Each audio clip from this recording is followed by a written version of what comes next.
All right, let's get to our next discussion now. This year's May Day celebration may have come and gone, but not without leaving its shadow a gleam of hope for workers who are now anxiously counting down to the inauguration of a new administration in a few weeks. President-elect Bola Tinubu, in his solidarity message to Nigerian workers on May the 1st, assured them that his administration will provide a better welfare and working conditions, promising that he will be giving a living wage, which will be better than the minimum wage which they currently receive. The incoming president reiterated his commitment to his renewed hope agenda for a better Nigeria, describing it as a covenant he has prepared to keep. He told Nigerian workers that he will work with them to see that they get what is due them to help live a decent life that enables them provide for their families. That's the crux of our discussion next. And joining us on this conversation is public affairs analyst Oladinde Ario. It's nice to have you join us this morning in the studio. Good morning, Mike. Good morning. Good morning. Great. Good morning. And we also, joining us from Abuja studio is political analyst Mike Oluwagbemi. It's nice to have you join us right now. Good morning. Good morning. Thanks for having me. Great. Now, let's begin from the studio here, Oladinde. The NLC chairman had initially made a statement saying that the government should prepare for a 100,000 naira minimum wage, which could be a signal that what may be coming ahead, workers might be looking forward to making government pay 100,000 naira minimum wage. However, the president-elect in his May Day message has said that, well, let's even go beyond the issue of minimum wage, where we put figures to the amounts that hits the account of workers. Let's talk about the living wage, which has a lot to do with the living condition of a worker. Right. Now, what do you make of this, though? You see, for me, when you dedicate a day for a particular reason or purpose, it attracts attention.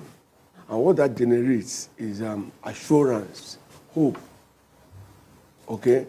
And I was expecting him to come up with a statement that will give the workers hope that it's going to be a new day and that will not be business as usual. We're in a country where for some category of political class, they collect 100,000 naira a day for outstation or per diem or whatever they want to collect. And there are some other folks collecting a paltry 30,000 naira.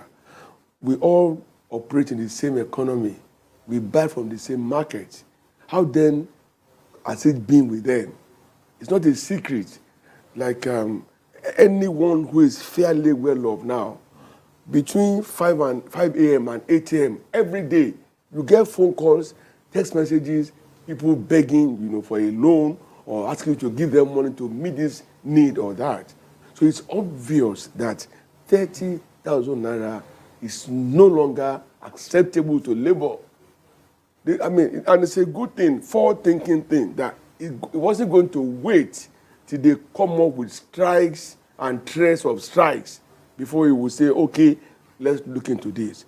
Don't forget that the president-elect has been waiting in the wings. He has his eyes on the presidency and would have been working behind the scene. And he has the chance now to tell the people why he brought himself into our homes, begging for our votes, which eventually gathered.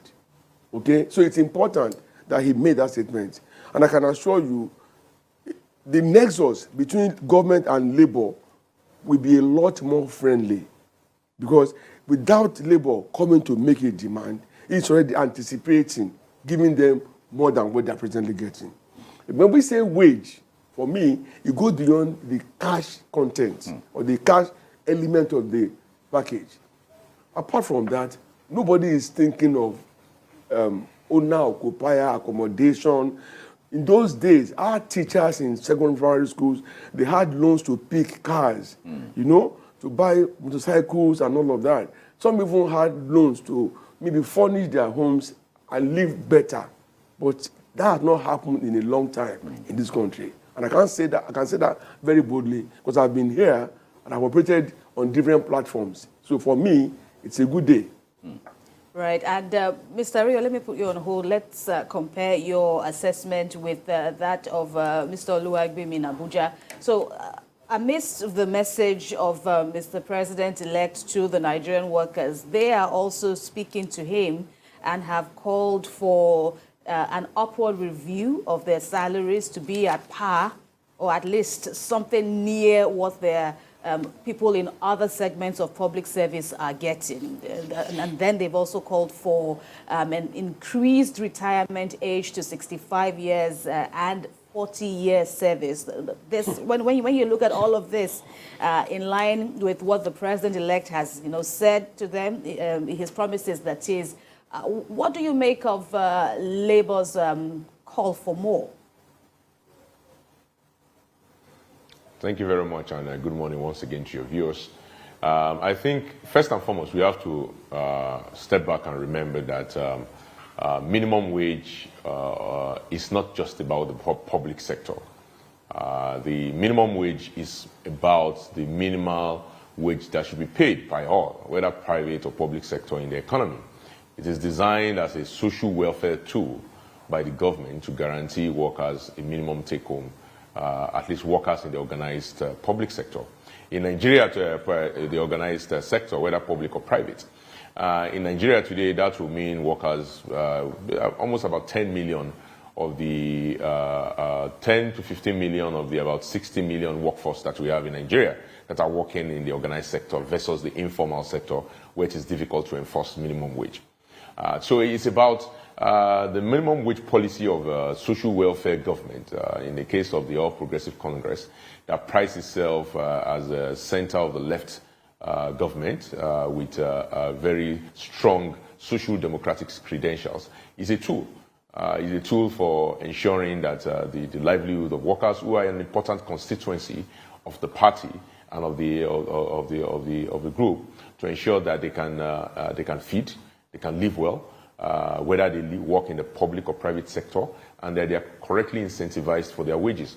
And what the president-elect is saying, President-elect Bola Tinubu is saying, is that it's not just going to ensure that by way of law or policy, we ensure minimum wage for public sector workers alone, or just for public and private sector workers, but to ensure a living wage for all. And to do so, what you need to do is to raise the standard of living.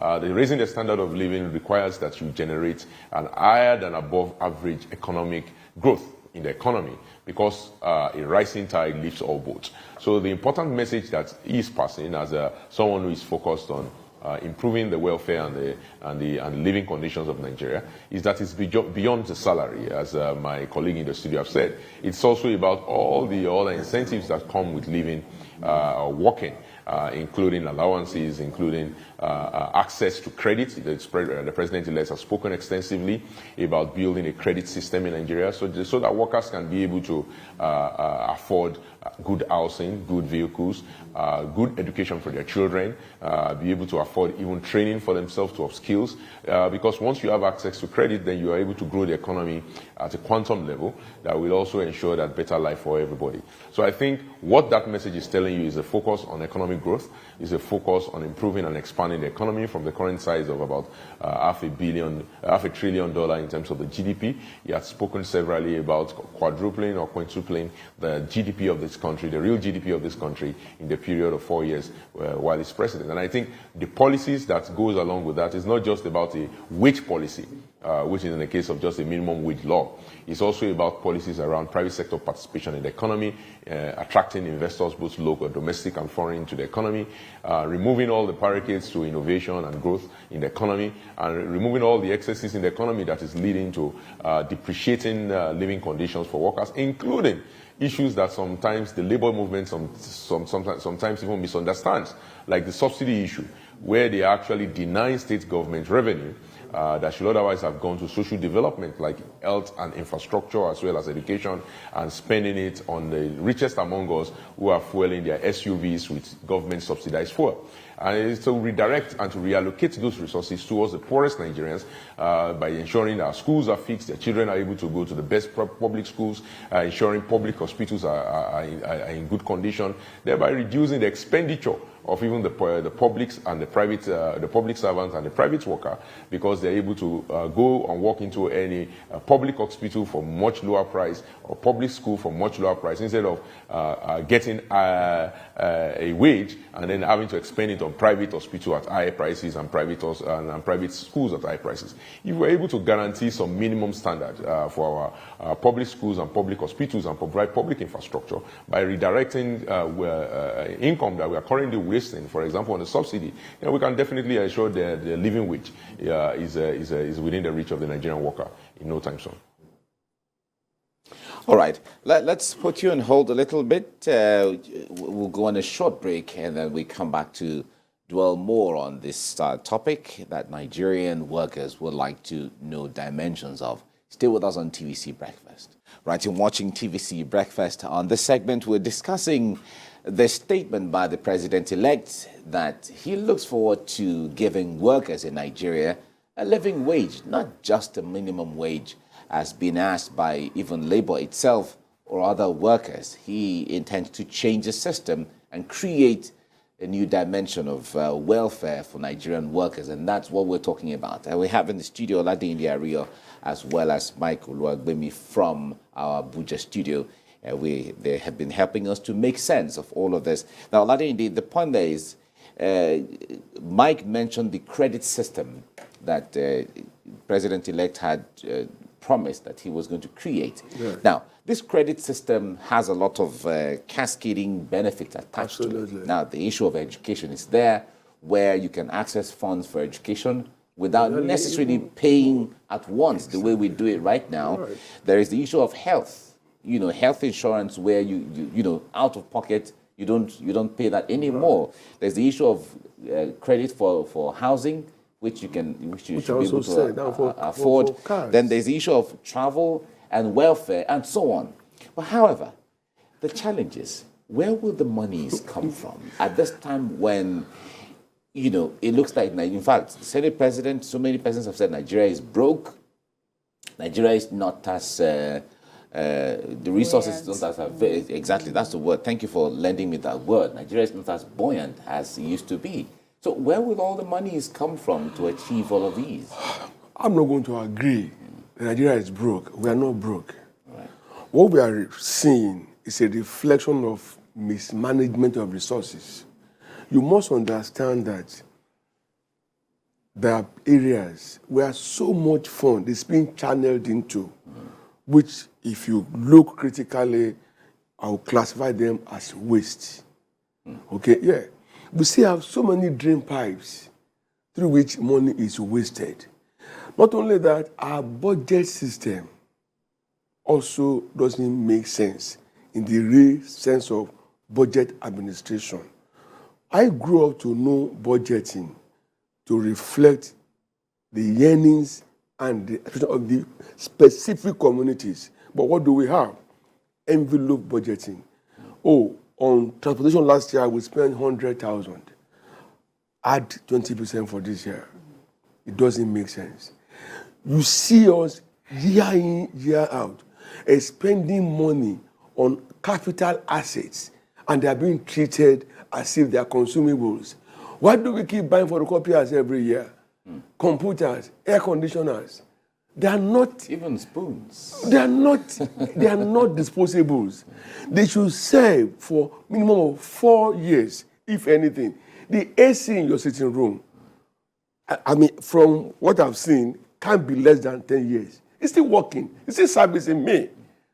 My laptop is about 11 years. It's still serving me. What did I do? I upgraded it. So we have to begin to think along. But there could be wear and tear in some of these things. I am not saying no, but not the way we repeat them. Even in official accommodations, they change gas cooker, television, and all things. Furniture. these Cutleries. are not things that, Perishables. I mean, they're not perishables. They don't get spoiled within 12 calendar months. So we must begin to look into all of those areas. Some people benefit immensely from these things because when those things are moved, I mean, we don't know what happens to them. Some people take them away. Those are undeserved benefits, denying the larger majority what they deserve. So we must begin to think in that direction. Another angle is the issue of petroleum oil Subsidy. so oil subsidy, then oil theft. All right. The volume of oil that is being stolen, okay, when compared to the one that earns us income, is a lot more. I mean, the people behind this are not spirits. They are possibly Nigerians in collaboration with foreigners.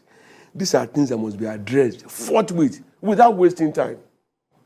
Now, for him to have come up to say that, knowing that he's going to inherit 77 trillion naira indebtedness, knowing that presently 93% of our income is being expended on servicing debts, he must have done his own work.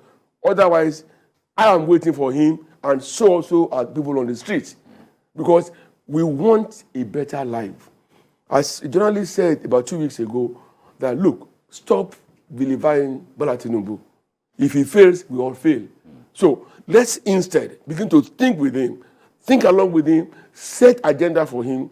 And that's why when I got the info yesterday that I'll be here, I was like, oh, fantastic. Because it is about us, not about him. And when I mean us, the Nigerian masses. And I'm in that bracket. And I'm sure you are in the bracket too.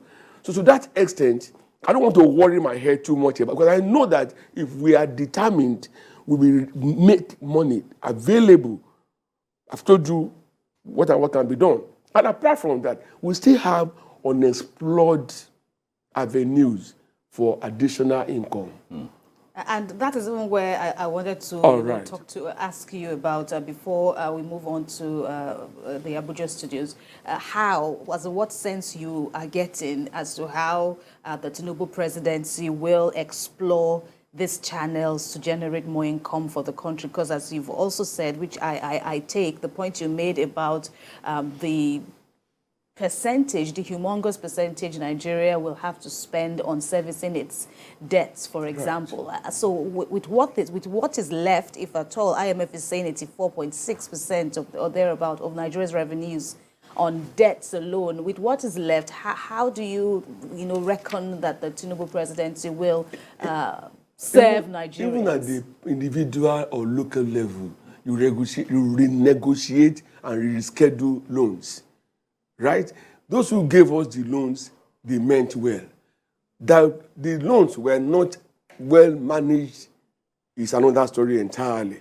Because from my standpoint, the bulk of the money that were taken as loan cannot be accounted for. We still shout, we still demand for transparency and accountability. But put that aside.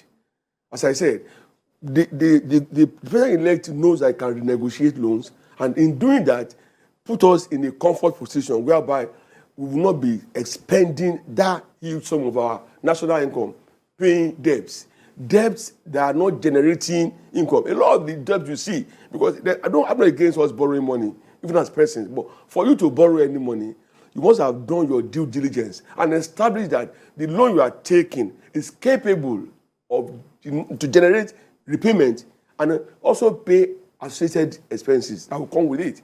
Now, in this case, that will be done. Number two, the report on mining, especially of gold, across Nigeria, we've had it. We've seen videos where mini planes are landing and, taking off, moving with our gold. And just like it's happening in Congo, our gold is being sold in the black market, in the world black market. This has to be addressed. These are known things. I'm not saying what people don't know. They're out there in the public space. But everybody is pretending as if they can't be tackled. They will be tackled. And then when they are tackled, it will free funds for Nigeria. Apart from that, the custom and exercise, they're also not doing enough at the borders. Remember, for a long time, the borders were ordered closed. The consequence of that was massive smuggling. Okay, when you make access impossible through official channels, what time we find this level? Nigeria has over 1,500 unmanned borders. I mean, the manned ones, we say they are porous. Talking about the unmanned ones, imagine the economic atrocities that would have been going on there. These are things that have to be stopped. And I can tell you, from what we experienced in Lagos State, it's a man of collect. He doesn't work alone. He has a style of identifying people who can work with him. We saw the magic in Lagos. Otherwise, we will not be, Lagos won't be as attractive as it is today, whereby, more than ever before, the crowds keep coming every day. And yet, we're still able to manage as it is. Okay. Let's bring Mike into this now. When we talk about either minimum wage or a living wage, whichever one, we have seen how states have been struggling with the 30,000 naira that was set up as minimum wage in the last few years. Some states have not been able to meet up. Even at that, some states are still owing salaries of up to 6 months, 1 year, 17 months, 15 months, and counting. So when we're talking about the next step, the template that the president-elect wants to bring on board, I wonder what you envisage when we talk about the capacity of states to also play along for them to enjoy this. Because it's not only federal workers, we're also talking about people who work at the state level and also at the local government level.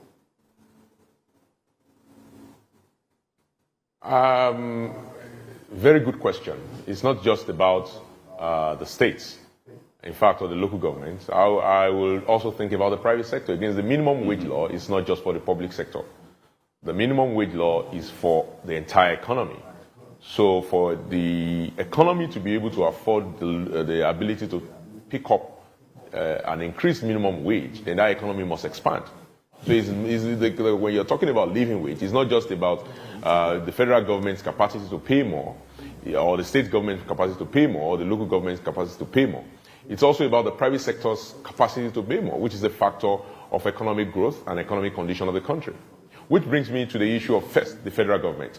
The federal government's ability to pay more is directly indexed to the ability of the federal government to mobilize more revenue. And as my colleague in the studio already said, let's even take out the waste. The direct wastes are easy to track. You buy an extra paper, you buy an extra air conditioner, you buy any locks every year. Those are very easy. At best, you'll be able to save 500 billion naira, because the total capital expenditure of the federal budget today is about 5.6 trillion naira. In a budget of 20.75 or 20.73 trillion. Only 5.6 or thereabout is devoted to capital expenditure. So let's say the waste is even 10% or 20% or even way more than that, 2 trillion, which is clearly impossible. 2 trillion of the 5.7 is wasted. Let's assume we recover that, but you're still just improving your deficit by less than 20%, because the total deficit in the budget is about 10.5. The question is, how do you bridge 10.5 trillion of deficit that the federal government is facing today? First and foremost is waste by policy. The number one waste by policy is this subsidy issue. We are spending 5.5 trillion by way of under-recovery. So if you look at the budget today, 1.75 trillion of that budget is devoted to, is said to come in, revenue is said to come in from the oil revenue, which is not true. We should be making about 6 to 7 trillion, but because we are doing under-recovery through fuel subsidies, we're ending with 1.75. So automatically, you can see that Nigeria has an arithmetic problem. We do not have a revenue problem. If we stop doing oil subsidy, our revenue will jump from 10.75 to almost 15 to 16 trillion naira, which means our deficit shrinks from 10 trillion to 3 trillion. That is just one part of the equation. The second part of the equation is the fact that we are currently under-converting the foreign currency that we're earning from oil and gas. We are under-converting it using the so-called official rate, while Nigerians live in the market and the reality that our currency is actually trading at double the price. So the government is converting currency today at 420, 430, 440, but the reality is on the street, it's 740. So therefore, if I just take the component of the oil and gas revenue in the budget today, and I double it, it means that I'm looking at 2 to 3 trillion surplus, not deficit. So if we remove the subsidy, if we'll correctly convert and remove the double exchange rate, Nigeria will have a 22 trillion naira revenue and a 20.7 trillion naira expenditure, suddenly yielding a surplus. So I'm telling you that even the budget as it stands today is more of an arithmetic deficit, not a real deficit. No, Nigeria is not broke. Let's take that aside. Now let's explore the other sources of revenue of the federal government. We're talking about the reality of excise duties, import duties, and everything that should be better enforced. Let's talk about the reality of the federal government to be able to tackle mineral resources as another source of revenue. If you grow the economy, the corporate income tax is also going to grow. The federal government has these three as the primary sources of its revenue. Now let's go to our state and local government. They even have more sources of revenue than the federal government. While the federal government is limited to natural resources, corporate income taxes, and excise duties and import taxes, the state government can make money from property taxes, from personal income taxes, from the levies and development fees. They can make money from land use charges. The sources of revenue for our state government is largely unlimited, excluding the three sources of revenue for the federal government.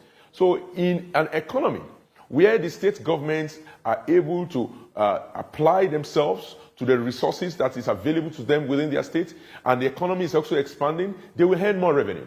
Let's also remember that by the federal government ensuring that the foreign revenue, the foreign exchange revenue are properly converted, the states also get expanded revenue because they earn 55 to almost 50 to 55% of the federal allocations that come from this revenue from oil and gas, from mineral resources, and all of the mineral resources that the federal government gets, which invariably means that today states are being shortchanged by this double exchange rate that the central bank practices. So if we move towards a more unified exchange rate, most state governments will have double of the revenue that they are currently earning just from FARC. And then they will have an expanded economic growth that will also allow them to be able to get more personal income taxes, development levy, property taxes, all of those things that they need to be able to have the capacity to be able to drive their state. This is also true at the local government level. An expanded economy also means that the private sector is more robust and is able to afford a minimum and a living wage. So I think if we focus on the bad policies are the reason why we are where we are today, is the reason why we are sporting a 50% deficit, which is unprecedented. Those bad policies are directly related to two things: subsidies and the double exchange rates regime. It does not make sense. Last but not the least, I also want to mention that also indexing our budget primarily to oil and gas makes no sense. Oil and gas is not the only resources Nigeria produce. It makes no sense why we should continue to index our budget year in, year out to oil and gas and to be determining our valuation of our currency to oil and gas. And I think the Bola Tinubu administration has already promised to look into that and to ensure that Nigeria correctly budgets and the budget reflects the reality of the Nigerian economy. All right, you both are on all fours on the issue of the big elephant in the room, the removal of fuel subsidy, and you both agree that Nigeria isn't broke. But back to our Lagos studio now.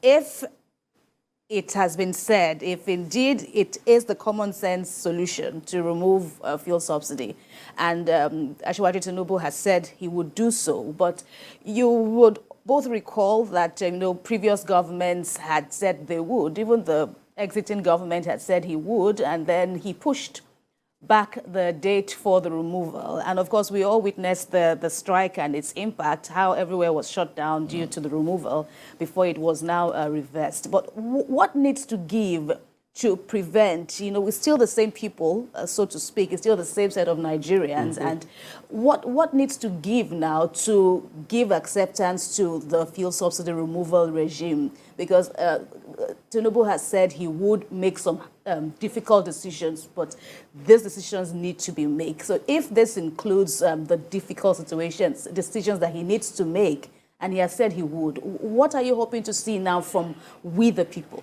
Right, before we get there, let's ask ourselves, what brought about subsidy payments in the first place? I'm a farmer, I have a cassava farm, and I can convert my cassava to garri. For me to have a bar for my family, I need a stove, and I failed to get a stove. So if I have to give Mike a kilo of garri to give me a bar for my family, the consequences? 1 kilo of rice will come back if not half a kilo, maybe 1/4 of a kilo. And at a huge cost to me.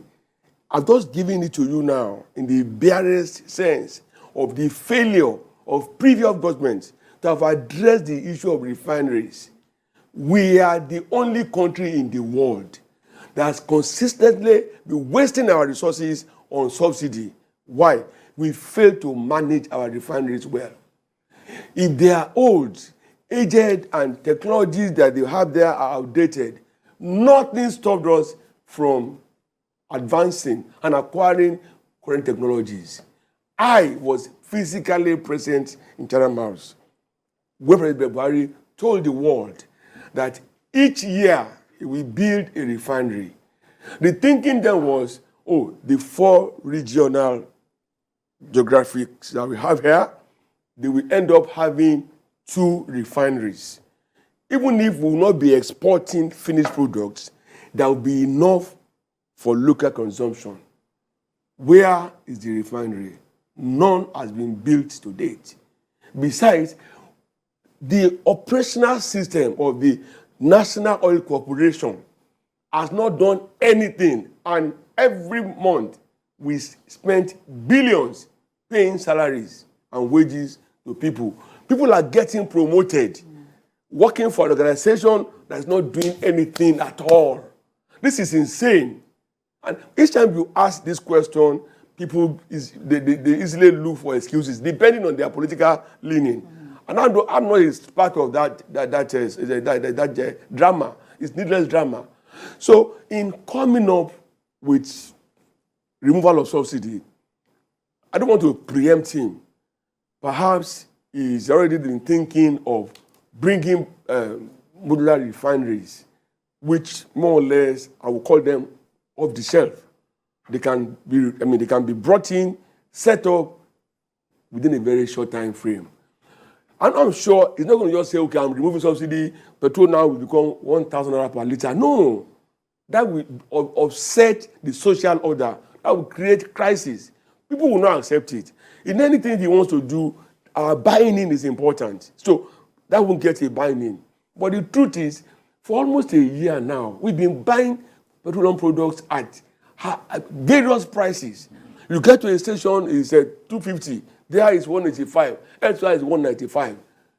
Showing that government control has waned and is even lost on everybody. So he has to come in headlong, identify the challenges, whatever solution he may have. I don't think if he comes in on May 29, on May 30, he will announce subsidy removal. No. Let's not see it in that light. It won't happen that way. It will not happen that way. He still has to work around finding solution whereby whatever negative impact the removal of subsidy may want to have on our individual economies, which already is weakened, will be minimal. Otherwise, the people will be regretting, and that's not acceptable. Number 2, it pains when everybody keeps saying Dangote refinery. And I ask them, have you been there to see the spread of work, the volume of what has been done, and what is still outstanding? The way the noise came up then, it was like, by January 1st, 2023, Dangote refinery will come on here. But I have been there several times. I have reason to be there. And I can tell you, we are dreaming. To build a refinery of that capacity, of that size, is a lot of jobs. But the promise that at least before the end of the year, it will start production. Amen. I say amen to that. That's a prayer, not just a promise. You see, so those are issues that we must begin to look into. There are other companies and people who also got license to to build refineries. Even the state also in the east got the license. Perhaps they will be encouraged now. Because the circumstances facing some of them are the reasons why they cannot take off. More importantly, the insecurity that has become national now is the reason why foreign investors are weary of coming into the country. Okay. You can't come here with capital and then your staff, both expatriates and locals, are being kidnapped and you are having to pay millions of naira. Right. And on the states that could not pay the 30,000 minimum wage.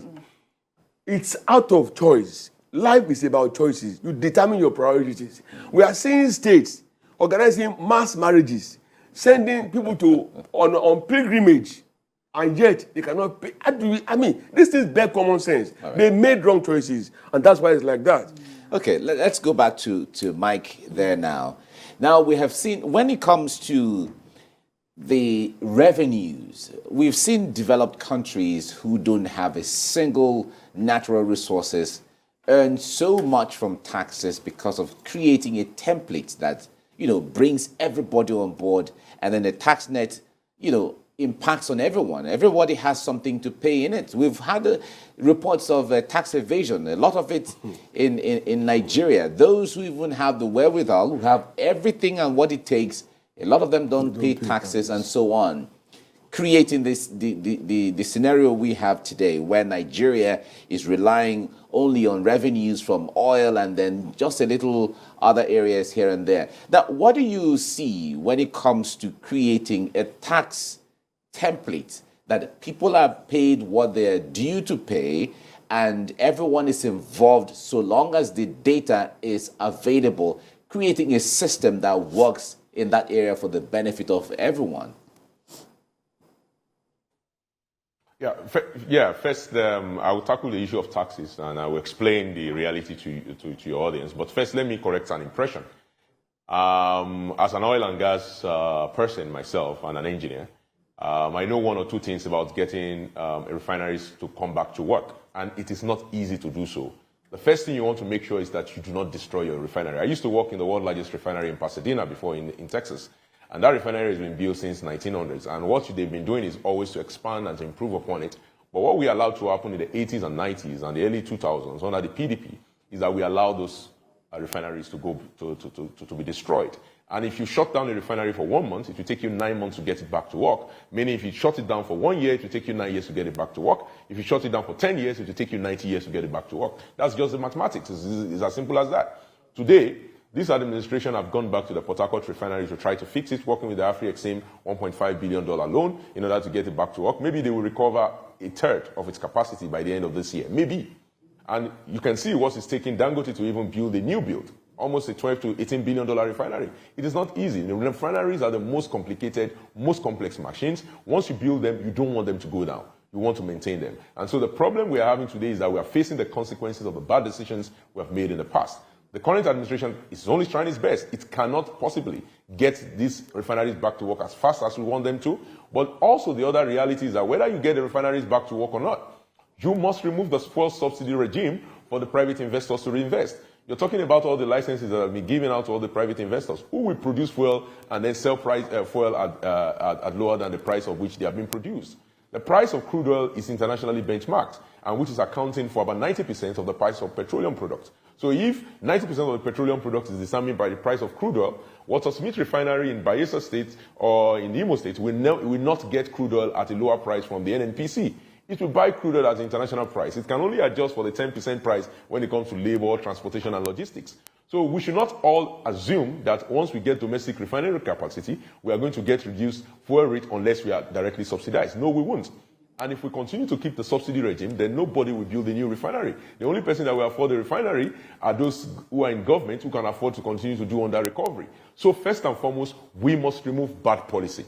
This policy of fuel subsidy, by the way, is set to expire on June 1st under the Petroleum Industry Act. So it's not so much as if the president-elect is going to have to remove it. The law already requires it to be removed. And there's appropriation bill already just, in fact, the 5.5 trillion naira I told you about, which is expenditure for subsidy, is only for 6 months. Imagine if we're expending it for the entire year. That would be 11 trillion. That means we'll be talking about a 15 trillion deficit. So purely bad policy against the law, it has to stop on May 31, whether we like it or not. And Nigerians have to get used to it. But we are not going to pay 1,000 naira per litre. So this one is also for the scaremongers. Based on current prices today, internationally, because Nigeria is 220 million people and because we import a lot of volume of fuel, which, by the way, a bunch of it also goes to our neighbor because we are subsidizing, we should be paying anything from 400 to 500 naira per litre, not 1,000 naira per litre. Now, on the issue of taxes, the federal government, let me give you news. The federal government does not have anything to do with your personal income tax.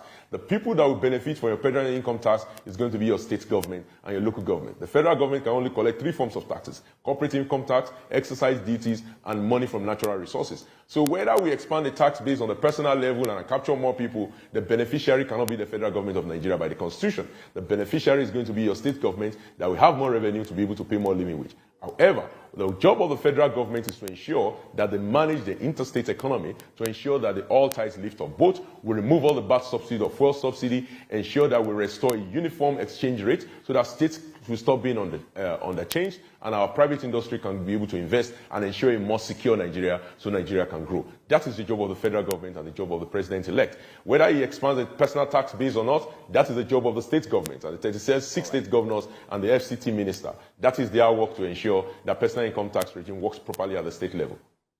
All right. Thank you so much, Michael Oluwagbemi, for that insight, and thank you as well, Ladindi Ario, for your insight. The point there is Nigerians are looking forward to the next dispensation for a better, just a better living condition and living standards, and generally that's the thing. But however, there's a lot of task ahead of the next government coming in.